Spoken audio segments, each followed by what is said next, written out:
ওরে ভাই রে ভাই, সাইক্লোন নামের নতুন একটি সিনেমায় অভিনয় করতে যাচ্ছেন শাকিব খান। ঘোষণা অনন্য মামুনের। বিস্তারিত জানতে ভিডিওটি শেষ পর্যন্ত দেখবেন। সম্প্রতি তুফান ক্রেজ শেষ হতে না হতেই মেগাস্টার শাকিব খানকে নিয়ে নতুন একটি সিনেমার ঘোষণা দিলেন দরদ নির্মাতা অনন্য মামুন।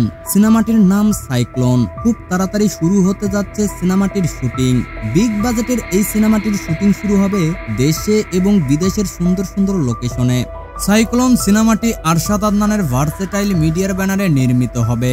বিষয়টি নিশ্চিত করেছেন ভার্সেটাইল মিডিয়ার কর্ণধার আরশাদ আদনান। তিনি তার ফেসবুক পোস্টে জানান, খেলা হবে, সবাই রেডি তো? বাংলার আকাশে বাতাসে সুনামি বয়ে যাবে। লোডিং 2025। কিছুদিন পর পর এইভাবে ব্রেকিং নিউজ আসতে থাকলে শাকিব খানের ভক্ত যারা রয়েছেন তারা এত আনন্দ রাখবে কোথায়? প্রিয় দর্শক, অনন্য মামুনের সাইক্লোন নিয়ে আপনি কতটা আশাবাদী জানাতে পারেন নিচের কমেন্ট বক্সে। সেই সাথে আপনি যদি শাকিব খানের ফ্যান হয়ে থাকেন তাহলে চ্যানেলটিকে সাবস্ক্রাইব করে সাথেই থাকবেন। ধন্যবাদ এতক্ষণ সাথে থাকার জন্য।